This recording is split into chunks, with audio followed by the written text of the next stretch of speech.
ರಾಮಚಂದ್ರ, ಇದೋ ನೋಡು ಪರಮ ಪಾವನೆಯಾದ ಗಂಗಾ ನದಿಯನ್ನು. ಸೀತಾ, ಸ್ವಾಮಿ, ಸುಮಂತ್ರರು ಹೇಳುತ್ತಿರುವ ಮಾತು ಸತ್ಯ. ನಮ್ಮ ಪಿತೃಗಳಿಗೆಲ್ಲ ಸದ್ಗತಿಯನ್ನುಂಟು ಮಾಡಿದ ಈ ಗಂಗಾದೇವಿಗೆ ಒಂದೇನೇನು ಮಾಡೋಣ.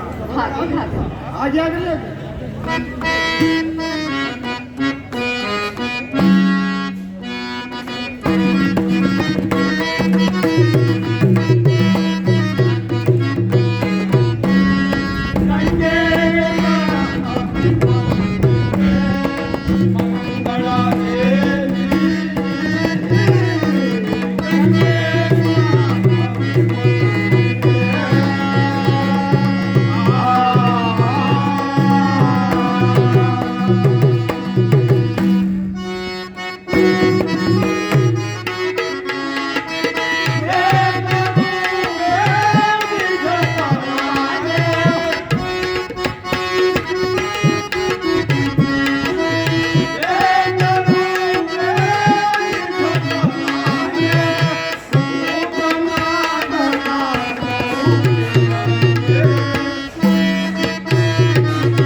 ಗಂಗಾದೇವಿ ಒಂದೇನೇನು ಮಾಡು. ಭಗವತಿ,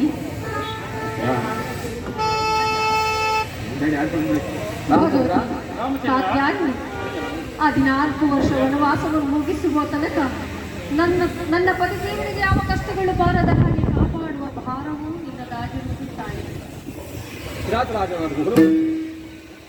ಕಿರಾತರಾಜನಾದ ಗುರು ಬರುತ್ತಿರುವುದು ಬರಲಿ ಬರಲಿ, ಬಹಳ ಸಂತೋಷ.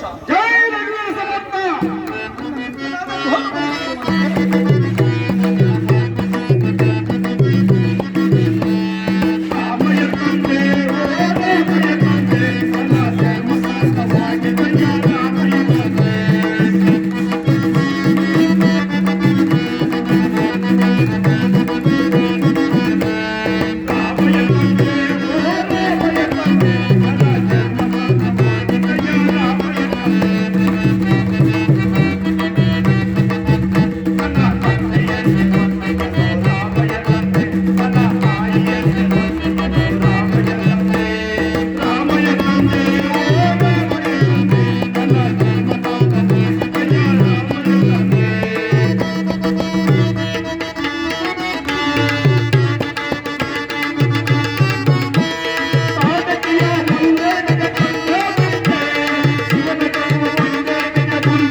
ನೀವು ಇಲ್ಲೇ ಶೃಂಗಬೇರಿಪುರದಲ್ಲಿ ಇಟ್ಟುಕೊಂಡು ಈ ಕಾಡಿಗೆ ಅಧಿಪತಿಯಾಗಿದ್ದು ನನ್ನ ವಿಷಾದವನ್ನು ಹೋಗಲಾಡಿಸಬೇಕು.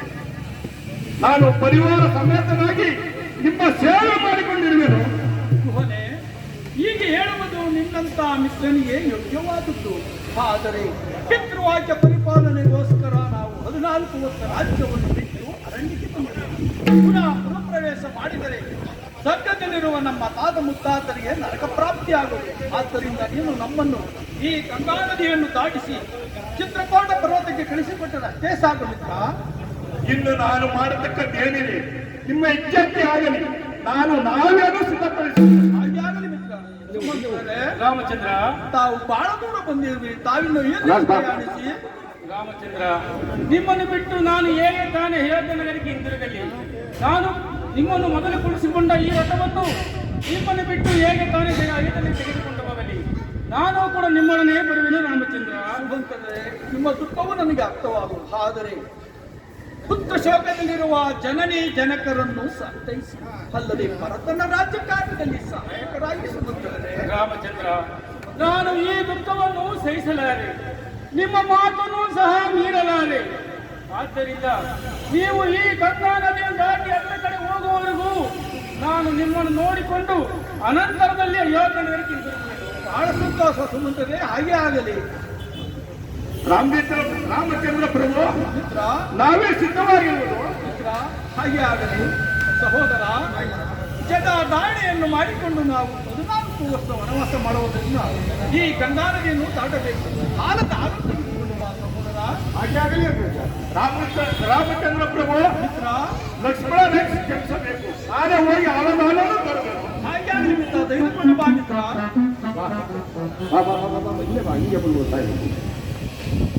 ಇದು ಸ್ವೀಕರಿಸಿ. ಕೊಡು ಮಿತ್ರ, ಕೊಡು ಮಿತ್ರ. ಇದು ಇಂಗುಡಿ ವೃಕ್ಷದ ಕೆಳಗೆ ನಾವು ಜಟಾದಾಣಿಯನ್ನು ಮಾಡಿಕೊಂಡು ಬರುವುದು. ನೀವು ನಾವೇ ಹೋಗಬೇಕು. ಸಹೋದರ, ನೀನು ಸಹ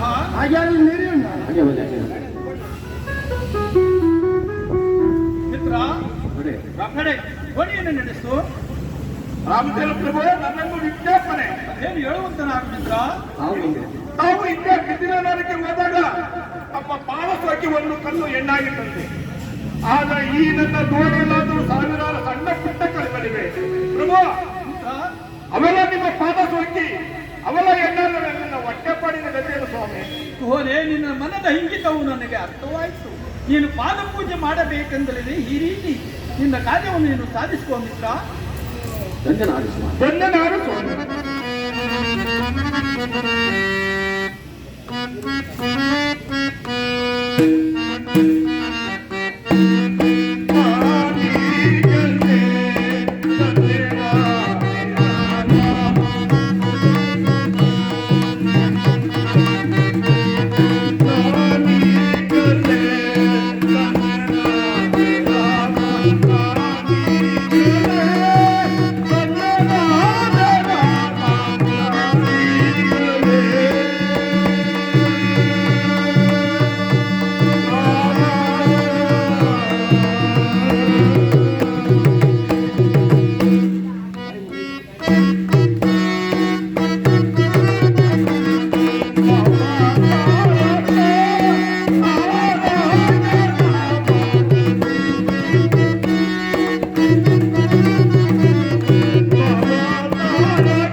ನೀವು ಕರಿಬೇಕಲ್ಲ. ಕರೀತಾರೆ, ಯಾವಾಗ ಕರೆಯೋದಿಲ್ಲ. ಅವ್ರು ಹೋದಾಗ ನೀನು ಅಲ್ಲೇ ನಿಂತಿರ್ಬೇಕು, ಅವ್ರು ಹೊಂಟೋಗ್ತಾರೆ, ನೀ ಮಾತ್ರ ಅಲ್ಲೇ ಇರಬೇಕು. ಒಳಗೆ ಹೋದವ್ರು ಕರೀತಾರೆ, ಒಳಗೆ ಹೋಗಂಗಿಲ್ಲ, ನೀವು ಇಲ್ಲೇ ಇರಬೇಕು. ಜ್ಞಾಪಕ ಇಟ್ಕೊಂಡ್ರೆ ಒಳಗೆ ಕೊಟ್ಟೋದ್ರೆ ಆಡಿಲ್ಲ ಅವತ್ತಿಗಷ್ಟೇ. ರಾಮಚಂದ್ರ ಮನೆಯಾನೆಯ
ನನ್ನನ್ನು ಬಿಟ್ಟು ಪಾದಚಾರಿಯಾಗಿ ಹೇಗೆ ಸಂಚರಿಸಿದೆ. ನಿಮ್ಮನ್ನು ಬಿಟ್ಟು ಬಂದೆನೆಂದು ನಿಮ್ಮ ಮಾತೆಯವರಿಗೆ ನಾನು ಏನಂದು ಹೇಳಿ. ಹೋ ರಾಮಚಂದ್ರ,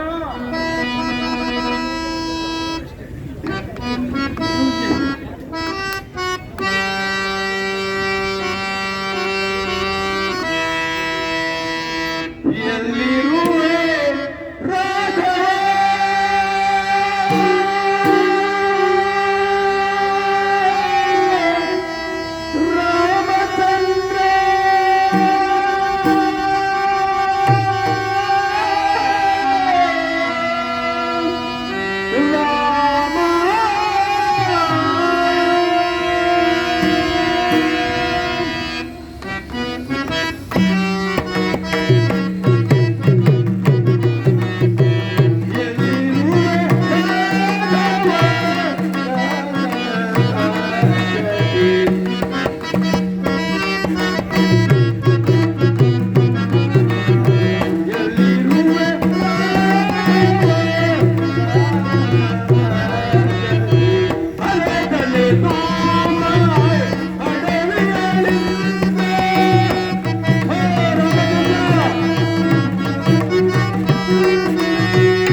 ಅಣ್ಣ, ಇನ್ನು ಮುಂದೆ ಹೋಗಿ ನೋಡೋ ನಡೆಯೋಣ. ಬಾ ಸಹೋದರ.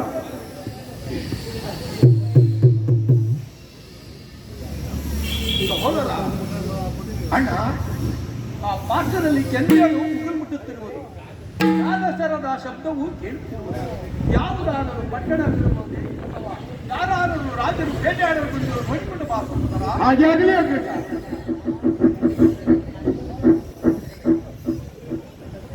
ಸಹೋದರ, ಭಾರತದ ನಮ್ಮ ಮೇಲೆ ತಂಡಕ್ಕೆ ಧಕ್ಕೆ ಬರುವಂತೆ ಕಾಣುತ್ತದೆ.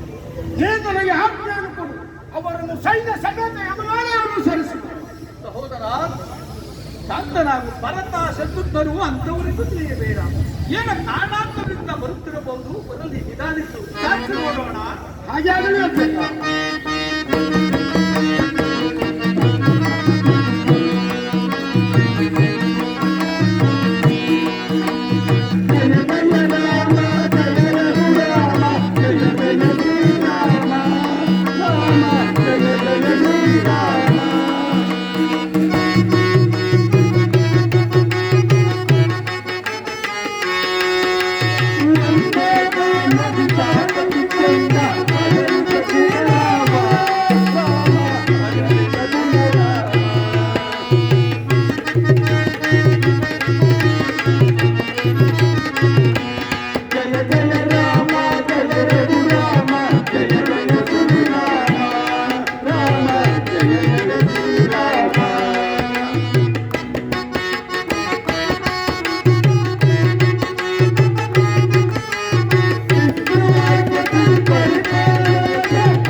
ಸಹೋದರರೇ ಮಹೋನ್ನತರಾಗಿ ಇದೀಗ ದೂರ ಬಂದಿರಿ.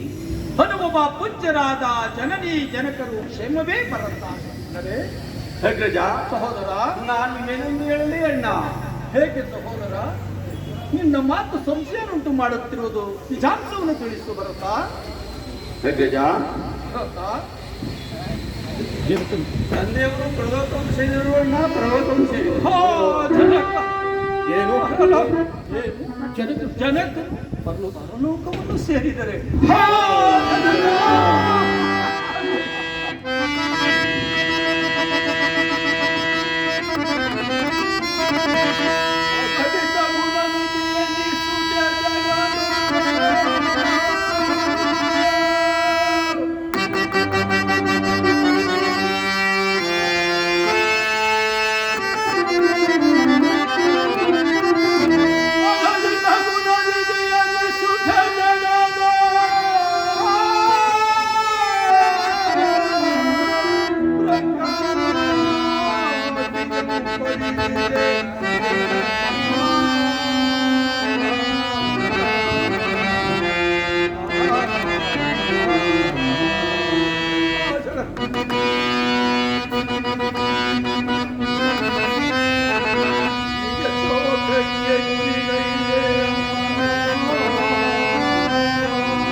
ಶಾಂತರಾಗಿ. ಕಡೆಗೂ ನನ್ನ ಕೊರತೆಯಿಂದಲೇ ಪರಲೋಕವನ್ನು ತಮ್ಮ ಬಾಯಲ್ಲಿ ಯಾವಾಗಲೂ ರಾಮ ರಾಮ ರಾಮಚಂದ್ರ ಎಂಬ ಶಬ್ದವೇ ಬರುತ್ತಿತ್ತು. ಇನ್ನು ಮುಂದೆ ನಮ್ಮನ್ನು ಯಾರು ಸಹೋದರ, ನಿಮ್ಮ ಹತ್ಯೆ ಕಾಲದಲ್ಲಿ ನಿಮಗೆ ಅಗ್ನಿ ನಮಸ್ಕಾರ ಮಾಡಿದ ಈ ಭರತ ಶತ್ರುತ್ತರೇ ಧನ್ಯರು. ಭರತ ಆ ಭಾಗ್ಯವು ನಮಗೂ ದೊರಕಲಿಲ್ಲ ಅಣ್ಣ, ದೊರಕಲಿಲ್ಲ. ಏನು ಭರತ, ಶತ್ರುಘ್ನ, ಲಕ್ಷ್ಮಣ, ನಿಮಗೂ ಸಹ ಭಾಗ್ಯವು ಸಿಗಲಿಲ್ಲ. ಇಲ್ಲ ಅಣ್ಣ.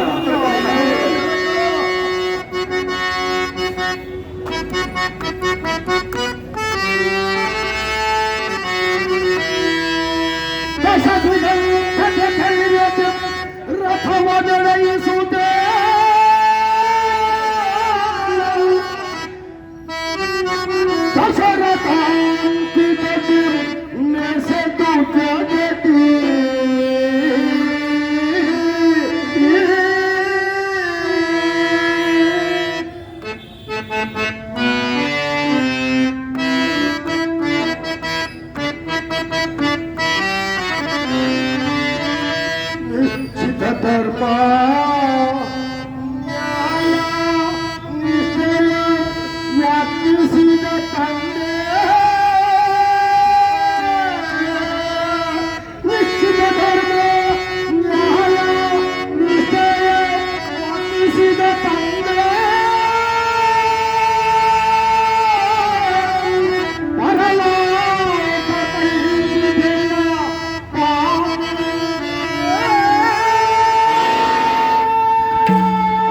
ಶಾಂತರಾಜೇ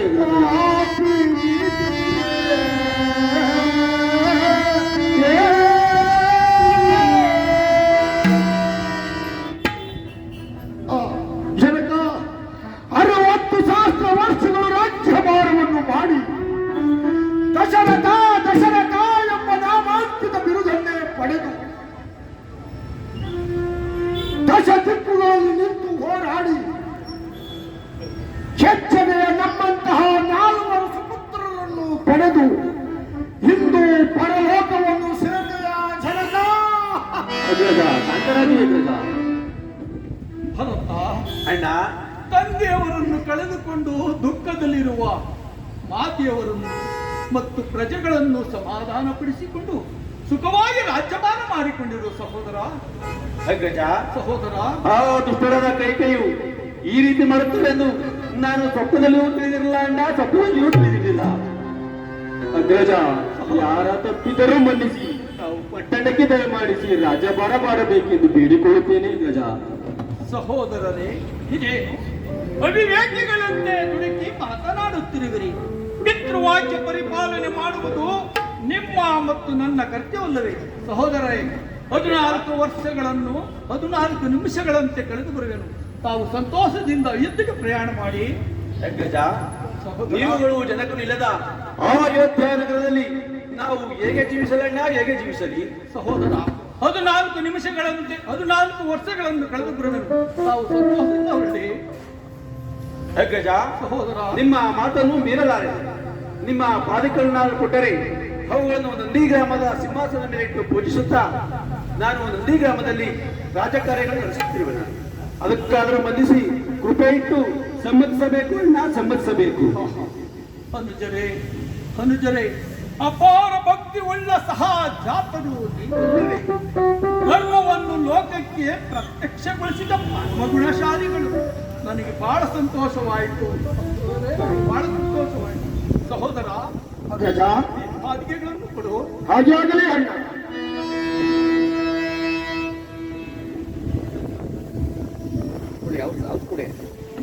ಅಗ್ರಜ, ನಾವು ಧನ್ಯರಾದೆವು. ಸತ್ಯ ಧರ್ಮ ಪಾರಾಯಣನಾಗಿ ಲೋಕಾಭಿರಾಮನಿಸುವ ಸಾಕ್ಷಾತ್ ವಿಷ್ಣು ಸ್ವರೂಪನು ನೀನಿರುವ ಈ ಅರಣ್ಯವೇ ಉಳಿದುಬಿಟ್ಟವು. ನೀವಿಲ್ಲದ ಆ ಅಯೋಧ್ಯೆ ಅರಣ್ಯವು. ಹೀಗಿರುವಾಗ ನೀವು 14 ವರ್ಷ ಪೂರ್ತಿಯಾದ ಬಾಲ್ಯದಲ್ಲೇ ನಂದಿಗ್ರಾಮಕ್ಕೆ ಬಂದು ನಮ್ಮೆಲ್ಲರಿಗೂ ಆನಂದವನ್ನು ಉಂಟು ಮಾಡಬೇಕು. ನೀವು ಭಾರತ ತಪ್ಪಿದ್ದಲ್ಲಿ ನಾನು ಒತ್ತಿ ಪ್ರವೇಶ ಮಾಡಿಕೊಳ್ಳಬೇಕು. ಇದೇ ನನ್ನ ಪ್ರತಿಜ್ಞೆ. ಸದಾ ನಿಮ್ಮ ಆಶೀರ್ವಾದವು ನಮ್ಮ ಮೊದಲ ಮೇಲೆ ಸಂಪೂರ್ಣವಾಗಿರಬೇಕು. ಇಷ್ಟದಂತೆಯೇ ಆಗಲಿ. 14 ವರ್ಷಗಳು ಕಳೆದ ಮರುದಿನವೇ ನಾವು ಯುದ್ಧಕ್ಕೆ ಬರುವೆನು.